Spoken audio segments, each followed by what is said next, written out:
You know, we're living in a society. But they want to deliver vast amounts of information over the internet. It's a series of tubes. We're supposed to act in a civilized way. Allison, can you explain what internet is? Welcome.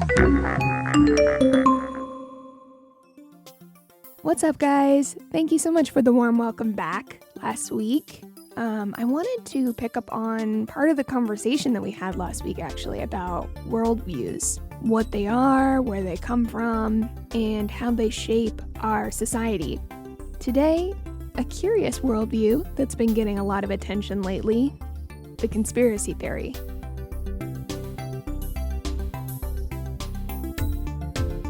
Do you subscribe to any conspiracy theories? When I was a kid, growing up in Washington State, I desperately wanted to spot Bigfoot. I watched all these weird documentaries on late night TV and had totally convinced myself that he must have lived nearby. Never did spot him, but I still keep an eye out. Today, year 2020, it feels like we're living through some sort of conspiracy boom. At least half of the country believes a conspiracy theory. And we've recently learned that about a third of Americans think that COVID-19 was spread on purpose. COVID might be new, but conspiracies? Definitely not new. We got JFK, UFOs, LSD, all three letters, by the way. And yet, today's conspiracies feel more loaded and consequential than ever. If we're wrong, we have a lot to lose, like thousands dying from preventable disease or accidentally falling off the edge of the world. Chapter 1. The Anatomy of a Conspiracy. The stereotype of the paranoid, delusional dude down in his basement kicked off in the 60s, when Richard Hofstadter famously argued that Americans, especially conservatives, were infected with paranoia. We've since learned that conspiracy theorists are not, this group of tinfoil hat-wearing crazy people. They're normal people who are attempting to make sense of the world. And the allure of a conspiracy theory? It appears to increase when society is in crisis. I think the uncertainty, the feelings of powerlessness, the loss of control that people are having, both from the virus and the policies meant to combat the virus, people are out of a job, the economy shut down. Those things are going to play a role in the sense that they may be pushing people to cope with it. And for some people, conspiracy theories may be that tool they reach for. People who wouldn't necessarily conspiracy theorize that much may be pushed a little bit more and may wind up engaging in it. With that said, if you don't already have a worldview that gets you to conspiracy theory, then simply being uncertain isn't going to do it on its own. This is Dr. Joseph Uzinski. He is a political scientist, and he studies, you guessed it, conspiracy theories. Rather than thinking of conspiracies as random fringe beliefs, he describes them as a worldview. In this worldview, a small group of powerful people act in secret for their own benefit, at our expense. Researchers have identified 5 themes that are present in most conspiratorial worldviews. The first, conspiracy theorists don't see themselves as conspiracy theorists. They see themselves as truth seekers, pursuing enlightenment on a journey toward forbidden knowledge. The in-group, the us, is people who share the belief and are also aspiring toward enlightenment, while the out-group, or them, is people who are complacent with the conspiracy, or the people who are involved in it. Taking action is also central to a conspiratorial worldview. Boycotts, protests, blogging, YouTube videos, these are all avenues to demand justice. Lastly, there's a focus on an idealized future, where the downfall of the evil elites or whoever paves the way toward radical change. As I was reading this, I was like, this actually sounds like other worldviews that I am familiar with. But like any belief system, it's not always that serious. Plenty of people think conspiracy theories are just a bit of fun. They're entertaining, they're interesting, just a way to pass the time, while others obviously take them very seriously. 28-year-old Edgar Welch was arrested in Washington Sunday afternoon outside Comet Ping Pong, a popular family pizza parlor. Police say Welch drove all the way from North Carolina to self-investigate Pizzagate, a fictitious online conspiracy theory. So I wanted to know, what kind of person becomes a conspiracy theorist? What would it take for you or me to fall all the way down the rabbit hole? So the first thing is, I would differentiate what I call conspiracy thinking, which is this worldview, from paranoia, in the sense that paranoia is about people in my life are out to get me, right? So it's very personal. Whereas conspiracy thinking is people are out to get us. So rather than just explaining things in my life and how people are interacting with me, it's explaining things that are more out in the world and out to get my group or groups that I belong to. So it's much more political than it is personal with the conspiracy thinking. So to measure this underlying worldview, I use statements like the people who really run the country aren't known to the voters, or the recent recession and wars are controlled by small groups of people working against us. So we're not trying to measure specific conspiracy theories directly, but trying to get under the hood into that sort of latent disposition to accept conspiracy logic when it's presented. So who has that? Well, there really isn't a demographic group that jumps out more than others. It's not more Republicans than Democrats. And despite how much Democrats hate hearing this, they're the same as Republicans on the score. Sorry if you don't like it. It's not more white or black or Hispanic or anything like that. And it's not more men than women. Anyone can buy into this. And I think my favorite example is the show The View. Show by women, for women. And, almost every host on there has engaged in conspiracy theorizing. Like Rosie O'Donnell when she was on it, jet fuel can't melt steel, 9/11 was an inside job, or Whoopi Goldberg was questioning the moon landing. Jenny McCarthy has vaccine conspiracy stuff she talks about.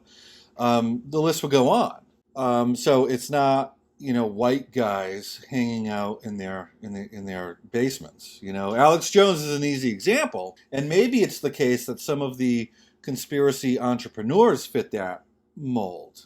Like Alex Jones or David Icke, but in terms of mass beliefs, no. The two things we do find are that people who are more educated and make more money tend to have less of this disposition. For reasons that we're not entirely sure of yet, I would like to think, as a professor, that it's, we educate young people and they become better thinkers, but I'm not sure that's the only thing going on. I'm sure that's part of it. People who are more analytical thinkers tend to, eschew this style of thinking, but on the other hand, people who have these scientific tools will fall victim to it sometimes too, because they have the scientific thinking to protect their beliefs and to pick out evidence that supports what they want to believe. I think the best answer I can give you is that these worldviews, the disposition to jump to the conspiracy explanation above others, probably stems from people's socialization, so that something is going on in their upbringing, whether it's being imparted by the media, the parents, the circumstances they're brought up in, things they're exposed to, is going to lead them to have this as part of their operating software.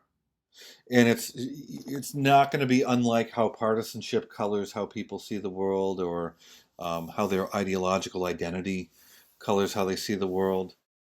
Psychologists have a number of theories about this operating software. Those who subscribe to conspiracies tend to have lower trust in the government. They tend to feel less in control of their lives, and they may feel more alienated from society. But the exact relationship and what's going on here isn't totally clear. I guess where I would start is I don't really know what trust means, right? Like political scientists have been measuring trust for a long, long time, and we say that it's important. Trying to define it is a very difficult task. So when we say people trust the government or don't trust the government, well, what does that mean, right? And then if we say, well, does it lead to conspiracy theorizing? Well, maybe the two go hand in hand and aren't really causal at all. Or maybe conspiracy theorizing is leading to a lack of trust. So if you ask a hardcore conspiracy theorist, do you trust the government? They're going to say no. But I'm not sure that lack of trust is causing the conspiracy theories, or that the conspiracy theories are causing the distrust. Evolutionary psychologists add another perspective. They say that as hunter-gatherer societies, conspiracy theories may have helped humans survive. Finding patterns in seemingly unrelated data points or suspicion toward a powerful outgroup may have helped us to detect threats. But in modern times, the concern is that conspiracy theories themselves are the threat, and that social media is a megaphone. Chapter 2. web of lies. I was shocked to learn from Dr. Uzinski that apparently conspiracy theories don't appear to be more common today than they were before the internet. It is happening now, but I don't know if that means it wasn't happening before. Many of the conspiracy theories we're seeing are just continuations of the same things we've been seeing for decades, if not hundreds of years. This isn't the first disease that has had conspiracy theories attached to it. I mean, there was AIDS conspiracy theories and bird flu conspiracy theories and Zika conspiracy theories. So this is just the new thing to attach conspiracy theories to. It's sort of like those Mad Libs that we used to do when we were kids, and you just sort of fill in, you know, blank, put down here, it's caused by a conspiracy of powerful people. And say, oh, yeah, COVID. When we talk about, are there more conspiracy theories now, are we talking about more theories, more ideas that have been put forward? Is it that there's more people believing? Is it the same amount of people believing in more? Is it the same people believing in the same ones more strongly? This is never defined. But that never stops people from saying, now is the time. It's the conspiracy golden age, and this is the apex. And if you look through newspapers, you will find that almost every year journalists say that, going back decades. That sounds familiar. In the past couple of years, YouTube and Facebook have received an avalanche of bad press about conspiracy content. Even Congress got involved. Do you see a potential problem here with a complete lack of fact-checking on political advertisements? Well, Congresswoman, I think lying is bad, and I think if you were to run an ad that had a lie, that would be bad. That's different from it being, in our position, the right thing to do to prevent your constituents or people in an election from seeing that you had lied. So you won't take down lies, or you will take down lies? I think it's just a pretty simple yes or no. Congresswoman, I'm not talking about spin. I'm talking about actual yes, in most cases, in a democracy, okay. I believe that people should be able to see for themselves what politicians that they may or may not vote for are saying. So you won't take them their down. Character for themselves. So you won't take. You may flag that it's wrong, but you won't take it down. Congresswoman, it depends on the context that it shows up. Organic post. Ads, right. the treatment is a little One more question. In your ongoing dinner parties with far-right figures, some of who advance the conspiracy theory that white supremacy is a hoax, did you discuss so-called social media bias against conservatives, and do you believe there is a bias? Congresswoman, so I don't remember everything that was in the question. That's all right, I'll move on. Some conspiracy theories have the potential to do real harm, and yet I'm also not totally sure that Zucky Boy should be the one to decide, what ideas are over the line. So Facebook seems to be attempting to combat COVID conspiracies by having a dedicated tab that shows, information from the CDC and other trusted sources. Twitter seems to be doing this as well. Meanwhile, YouTube has done a couple of things. I've noticed little explanations below videos about chemtrails, about what's going on. They've also promised to crack down on conspiracy videos by demoting or removing them. But if the fear is that there's a shadow force that is restricting access to information, how effective is it for a giant faceless corporation to be removing random posts? When people talk about the internet like now, oh, I'm going on the internet to get conspiracy theories because that's all they have there. It's like, no, that's not. The internet is just a reflection of everything else going on in the world. I mean, are we really saying that if we took down Facebook and Twitter and Donald Trump, that no one would think COVID is a conspiracy? Really? Are we really saying that? And it's like, it sort of alleviates our political elites and our mainstream news and our other legacy media outlets of responsibility. It really does.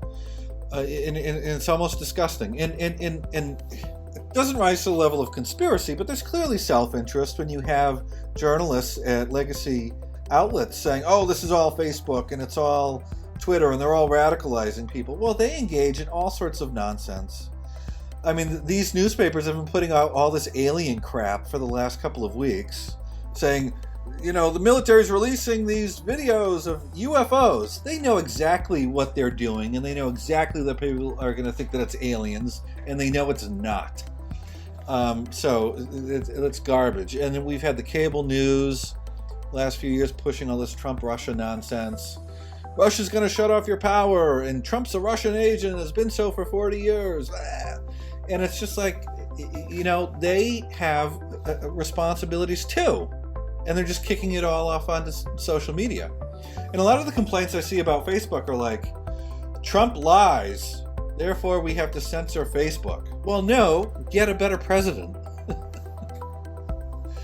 Blame the person who does the lies. And that also takes responsibility away from the fact that your mainstream political institutions are engaging in this rhetoric. The legacy media propagates it too.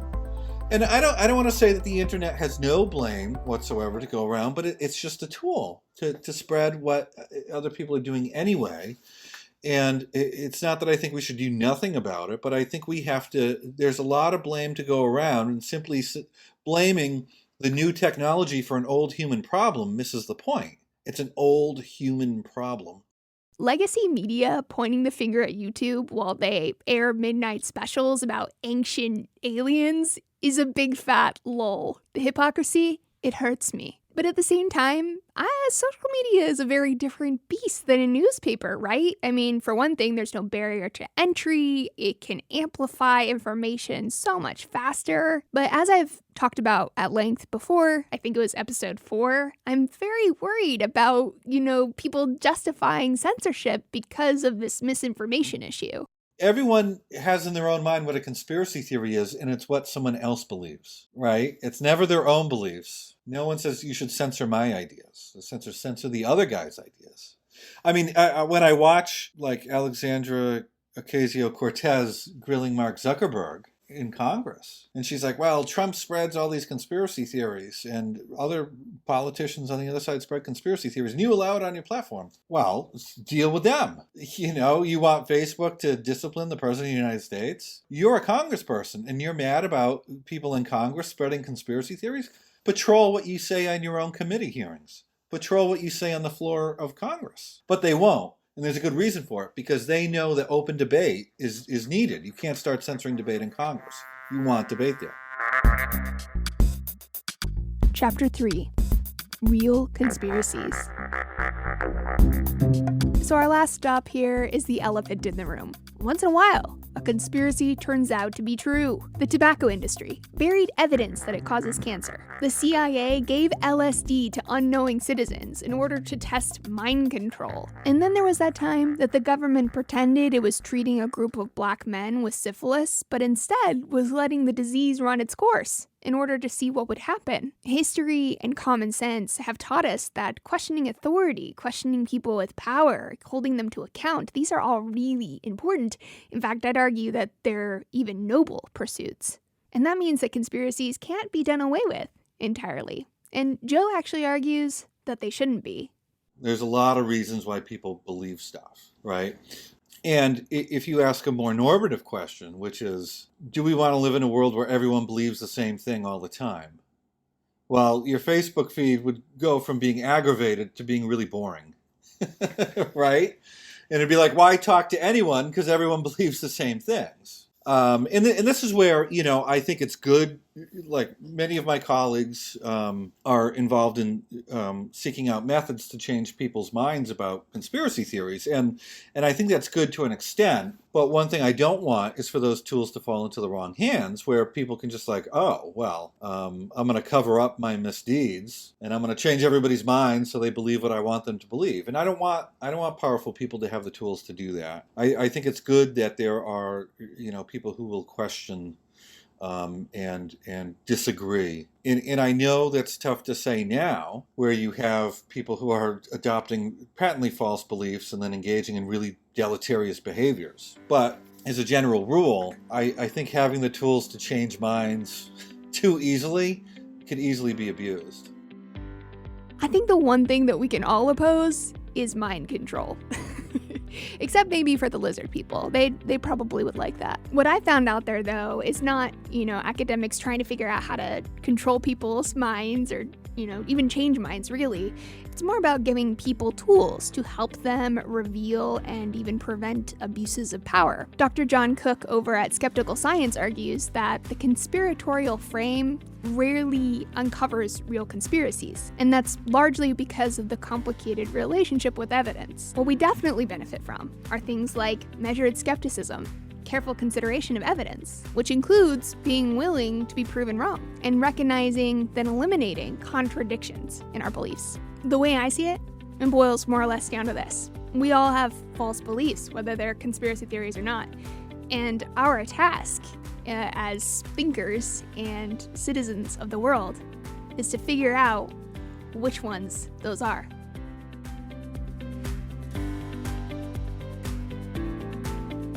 Thanks so much for joining me, guys. As always, transcripts, links to studies, and the video version of this episode can be found on my website, lacigreen.tv. Take care of yourselves out there, and I will see you in a couple weeks.